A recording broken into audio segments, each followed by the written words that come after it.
What's happening, friends? Welcome back to the Vancouver Pippo YouTube channel. I'm Bryce, and this is another episode of Women's Soccer World, where we talk all about the world of women's soccer and all the glorious things going on within it. Our Olympic coverage continues for you today, so let's get into it. Like, comment, and subscribe to join in on the fandom and also get more videos just like this. First, we're going to talk about the United States women's national team's win over New Zealand, and then we're also going to preview the next match against Australia. Then we're going to talk about some results from around the competition and really what they mean in the grand scheme of things. So let's get started. The U.S. emerged victorious over New Zealand. My overall thoughts on the game: it was really cool to see the U.S. bounce back after a really big defeat against Sweden. The game felt as if the U.S. were in control consistently throughout, creating chances pretty consistently and also creating other opportunities as well. The one particular piece about this game that I really enjoyed was Megan Rapinoe's set piece to Julie Ertz. Julie Ertz headed it to Lindsey Horan, and then Lindsey Horan headed it in. I've been really critical of U.S. corners since Vlatko's tenure has begun, but that corner, I think, is really the tip of the iceberg in terms of what the U.S. can do on their set pieces. And I really appreciate the fact that they really played to their strengths in that set piece too. Megan Rapinoe is one of the world's best typically at corners and set pieces. Combining that with the heading accuracy of Julie Ertz and Lindsey Horan, it made for a really nice goal, and I hope the U.S. continues to do that in the future.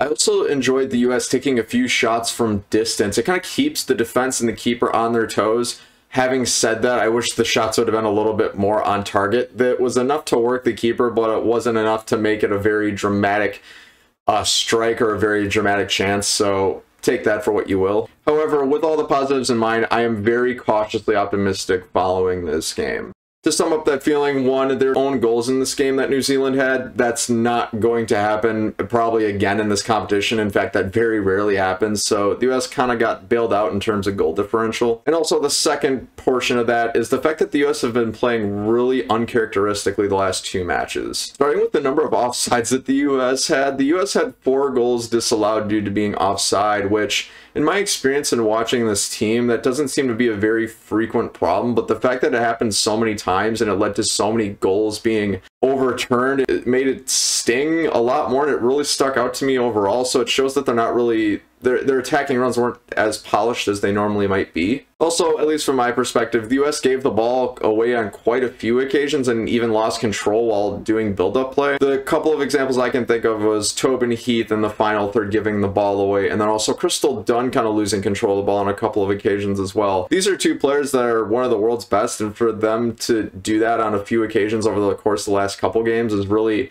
scary, but it happens to every player. Everybody goes through that at some point during their careers. At that point, I'm just kind of nitpicking it, but nonetheless, still uncharacteristic for those two particular players and others on the squad as well. Also, going into the second half, the game kind of felt like it could really go either way. Sure, the U.S. was ahead, but New Zealand had a couple of chances, really dangerous chances, mind you, that if they went to the back of the net, I think this game would have changed drastically, and I wouldn't have been surprised if the U.S. ended up drawing this game, at least the way it was going into the second half. So I think Megan Rapinoe had a bit of an off day. I could tell, like I said earlier, she is normally one of the world's best at set pieces crosses, but today there were quite a few crosses that she had that just went straight out or were wasted, and that happens with every player. I think she'll get back into the swing of things, but for this particular game, wasn't particularly polished. And then lastly, I feel really gutted for Abby Dahlkemper on the lone goal that New Zealand had. It was a really big mistake, but like I said, at the end of the day, these players are world class, and for me not to expect them to make mistakes sometimes would just be ridiculous. So like, I totally don't fault Abby Dahlkemper for doing this because it happens to the best of them, and at the end of the day, other than the fact that for me it's not really a huge concern, happens to every player at some point in their careers. So overall, like I said earlier, I'm cautiously optimistic given the uncharacteristic play that the U.S. has had over the first 2 games of this competition. Moving into some more minute details, I think Roosevelt was my woman of the match. I thought she had a very consistent, strong presence from beginning to end, and she should be really proud of herself by the time that the whistle blew. Kristen Press was a really close second for me given the fact that she had a goal and assist. I saw that Julie Ertz ended up getting the award for woman of the match, which I have no gripes with whatsoever, because I'm telling you today, she was much needed, and she'll be much needed for the rest of the tournament as well. Really happy to have her back. Just kind of recapping who all scored for the U.S. today: Roosevelt, Lindsey Horan, Kristen Press, and Alex Morgan all found their way on the score sheet. I was actually really pumped to see Alex Morgan get on the score sheet because because to me, at least, it seemed like she was struggling the last couple games, so finding her groove in that aspect was really great to see. Also, Julie Ertz starting the game and playing for its entirety, I think it brought an additional presence to the midfield that was definitely lacking against Sweden. I know Lindsey Horan was trying her best, and she would do a lot better than I would ever do, but Julie Ertz, nobody does what she does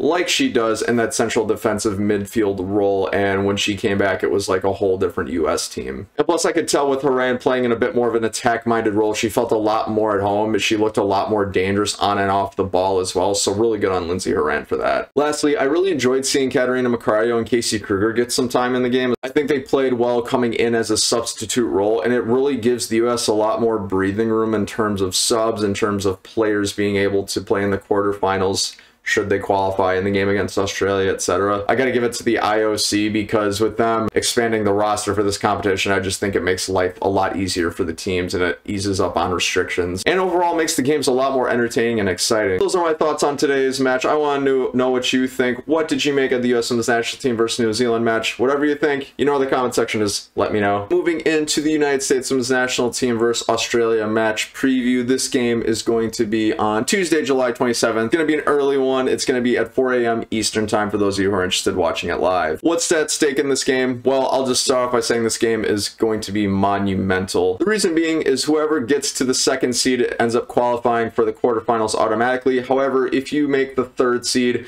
there's a chance that you might not qualify. It'll really depend on what the other groups do. So from the perspective of the US, they can draw and finish second, or if they lose, it becomes a bit more of a question of how the other groups do. And looking into this game from both rosters' perspective, I think this is going to be another really exciting match. Sam Kerr has absolutely lit up the field. She has scored 3 goals and assisted 1 in the first 2 matches of this competition, and I think she's going to be licking her chops at the prospect of a struggling United States back line, especially the way the last 2 games have gone. So I actually fully expect her to score at least 1 goal in this match. It's Sam Kerr. She's absolutely lethal. And overall, I gotta say, I think Australia has a pretty solid team from the back line all the way up to the forward line. I anticipate that they'll give the US a lot more problems than New Zealand did. Not as many as Sweden did, but a little bit more than New Zealand did, so somewhere in the middle. Having said that, I think the US is going to have enough fire in them to go ahead and win this game and progress strongly to the quarterfinals. I'm going to predict that the US is going to win this one by a scoreline of 2 to Australia's 1. Who do I think is going to play in this lineup? With the Olympics going on, this gets a lot more tricky, but if I had to predict, I think Rapinoe, Morgan, and Press are going to start up in the forward line. In the midfield, I've got Julie Ertz, Sam Ewis, and Roosevelt starting. Then in defense, I've got Kelly O'Hara, Becky Sauerbrunn, Tierna Davidson, and Crystal Dunn playing. And then I've got Alyssa Nair starting in goal. In terms of subs, Tobin Heath, Carly Lloyd, Lindsey Horan, and Emily Sonnet coming in. With that in mind, and trying to make sure players don't get too many minutes and they get tired after the quarterfinals or beyond, I wouldn't be surprised if Macario made another appearance. It's really all going to be contingent on how the US is doing, because the fact of the matter is, if they lose this game, it really brings into uncertainty their state for the quarterfinals, so your guess really in that regard is as good as mine. In fact, I'll go as far as to say that we might even see Lynn Williams make an appearance. So my friends, do you have any bold predictions for the US versus Australia game coming up on Tuesday? Whatever you think, comment below. Let me know. Moving for the remainder of the results for match day 2 for the Olympics, we had quite a few exciting games going on. Here's how they shaped up, and here's how the groups are going to shape up. Sweden bested Australia today by a scoreline of 4-2. Sweden continues to play very strongly. Next up, my most anticipated match for match day 2, which was Netherlands and Brazil, ended in a 3-3 draw. Then within that same group, China and Zambia ended up drawing on a 4-4 tie. A very high scoring game. And then switching groups once more, we have Great Britain and Japan. Great Britain won by a scoreline of 1-0. Then the last match we had,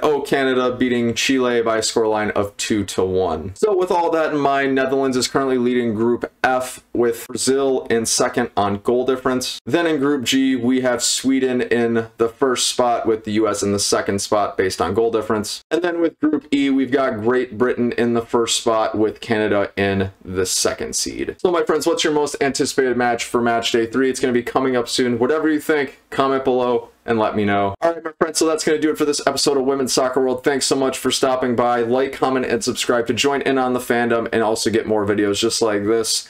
Once again, thanks so much for joining me. I've been Bryce. Until next time, have a great day.